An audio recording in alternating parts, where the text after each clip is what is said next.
जय हिंद दोस्तों, आपका स्वागत है जी के ऑफ वर्ल्ड चैनल में। भारतीय वैज्ञानिक अगर किसी चैलेंज को अपनी ईगो पर ले ले तो अच्छे अच्छे देश अपने घुटनों पर आ जाते हैं। ऐसा ही कुछ एनर्जी सेक्टर में देखने को मिल रहा है। हाल ही में एक ऐसी टेक्नोलॉजी विकसित की गई है जिसकी मदद से डेवलप देशों की एयरलाइंस अपना खर्चा कम कर पा रही है। एक ऐसा फ्यूल डेवलप किया जा चुका है जिसका इस्तेमाल बड़े बड़े कमर्शियल जहाजों को उड़ाने में शुरू हो चुका है।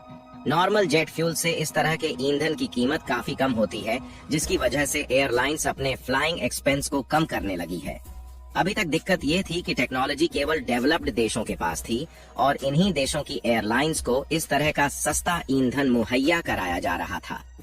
जब भारत के एनर्जी कंपनीज ने इन देशों से टेक्नोलॉजी की मांग की तो केवल एक ही शर्त पर ये ओवरसीज कंपनी भारतीय फर्म को टेक्नोलॉजी देने को राजी हुई, और ये शर्त थी जेवी यानी कि जॉइंट वेंचर। लेकिन भारतीय वैज्ञानिक भी इसी मौके की तलाश में थे और ऐन मौके पर इस बार हमारे रिसर्चर ने जो करके दिखाया है उससे बड़े बड़े ऑयल प्रोड्यूसिंग देशों की हड्डियां कांपने लगी हैं।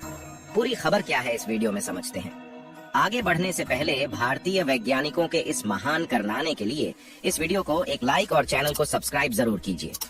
आज हम बात कर रहे हैं SAF यानी कि सस्टेनेबल एविएशन फ्यूल की।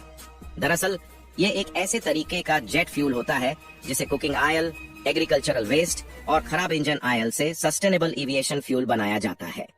एग्जाम्पल के लिए रेस्टोरेंट में इस्तेमाल किए गए तेल तक से SAF बनाया जा सकता है, और यही इसकी खास बात है क्योंकि इस तरह के फ्यूल को बनाने के लिए हमें किसी भी बाहरी देश पर निर्भर रहने की जरूरत नहीं है। अब मजेदार बात सुनिए। इंडियन ऑयल कॉरपोरेशन देश की पहली SAF प्लांट पानीपत में 2026 से शुरू करने जा रही है।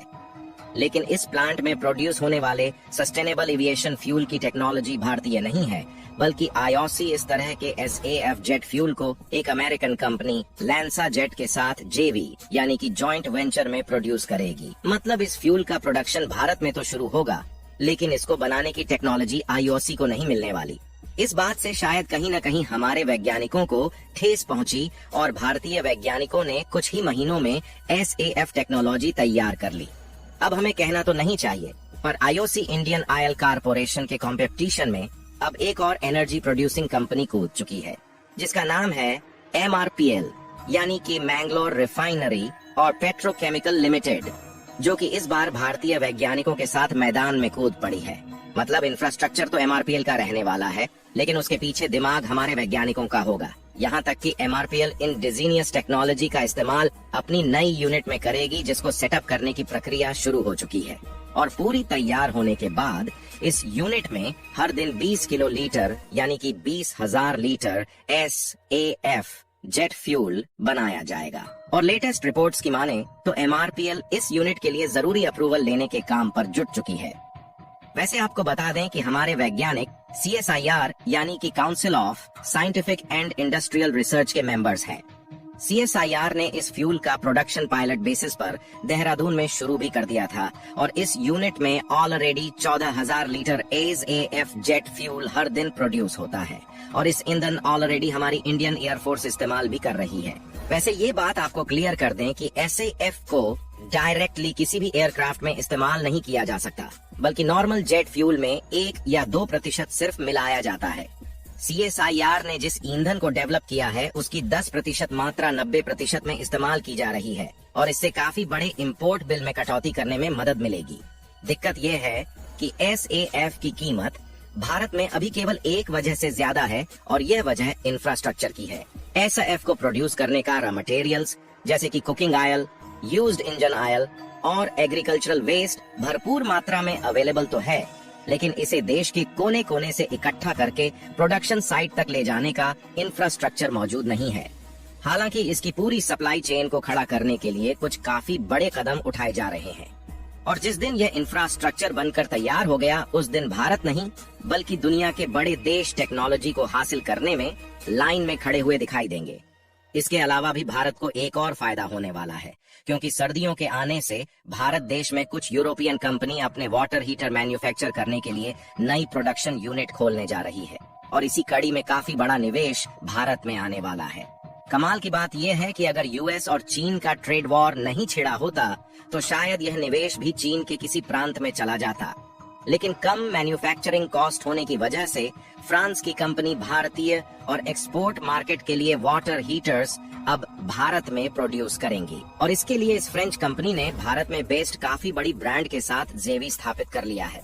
दरअसल फ्रांस के अटलांटिक ग्रुप ने भारतीय कंपनी के साथ मिलकर एक जेवी स्थापित कर लिया है और इस पार्टनरशिप के अंतर्गत हैदराबाद में वाटर हीटर के प्रोडक्शन के लिए एक मैन्युफैक्चरिंग यूनिट सेटअप की जाएगी। आपको बता दें कि जेवी का नाम ही अंतास्तिका है और इस नई प्रोडक्शन प्लांट में हर साल 6 लाख वाटर हीटर दुनिया भर के एक्सपोर्ट मार्केट के लिए प्रोड्यूस किए जाएंगे। इस यूनिट के लिए 210 करोड़ रुपए का निवेश हुआ है और भारत के पड़ोसी देश जैसे कि नेपाल, भूटान और बांग्लादेश के अलावा यहाँ पर प्रोड्यूस वाटर हीटर यूरोपियन देशों में वाटर हीटर के साथ कम्पीट करने वाले हैं। फ्रांस की कंपनी का भारत में आना एक बड़े प्लान का हिस्सा है। दरअसल भारत में वाटर हीटर का इस्तेमाल करीबन 5 महीनों तक होता है और उत्तरी राज्यों में लगभग पूरे साल वाटर हीटर घरों और कमर्शियल प्रॉपर्टी में चलाए जाते हैं। आपको बता दें कि भारत में हर साल करीबन 5 मिलियन वाटर हीटर की बिक्री होती है और यह सेक्टर हर साल 10 से 12% की दर से बढ़ रहा है। भारत के बड़े मार्केट को देखते हुए भी यूनिट की स्थापना की गई है और यूरोपियन मार्केट में चीनी वाटर हीटर तेजी से दूसरे देशों के रास्ते पहुंचाए जा रहे हैं और इसी वजह से हाल ही में वियतनाम, इंडोनेशिया और मलेशिया के शिपमेंट को यूरोपियन बंदरगाहों पर रोक दिया गया या वहां से वापस भेज दिया गया। वाटर हीटर के निर्माण के इसी गैप को भरने के लिए भारतीय कंपनी कमान संभाल चुकी है और भारत से हर साल करीबन 7 मिलियन वाटर हीटर एक्सपोर्ट के जाते हैं। इस रिपोर्ट में यह भी बताया गया है कि इस प्रोडक्शन साइट में अलग अलग देशों के हिसाब से अलग अलग ब्रांड्स की वाटर हीटर का प्रोडक्शन होगा।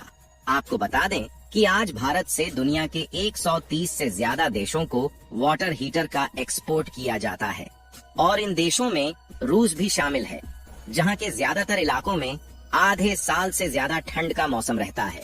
दुनिया में भले ही वाटर हीटर के एक्सपोर्ट में भारत का 7वां नंबर है, लेकिन प्रोडक्शन के मामले में आज भी भारत दूसरे नंबर पर आता है। आपको बता दें कि हर साल भारत में करीबन 12 मिलियन वाटर हीटर प्रोड्यूस किए जाते हैं, जिसका एक काफी बड़ा हिस्सा भारत में कंज्यूम हो जाया करता है, जिसके कारण भारत ज्यादा मात्रा में दूसरे देशों को वाटर हीटर एक्सपोर्ट नहीं करता। लेकिन अब नई प्रोडक्शन यूनिट भारत में आने की वजह से यह मैन्युफैक्चरिंग बढ़ने वाली है और इससे भारत ज्यादा मात्रा में वाटर हीटर एक्सपोर्ट कर पाएगा। बाकी आपको क्या लगता है कि वाटर हीटर प्रोड्यूसिंग के मामले में भारत पहले नंबर पर आ पाएगा या नहीं? अपनी राय कमेंट में जरूर बताएं। भारतीय वैज्ञानिकों के इस महान कारनामे के लिए इस वीडियो को एक लाइक जरूर करें और इस वीडियो को अपने मित्रों तक शेयर करें ताकि उन्हें भी जानकारी मिल सके और चैनल को सब्सक्राइब करके बेल नोटिफिकेशन को ऑल पर जरूर रखें।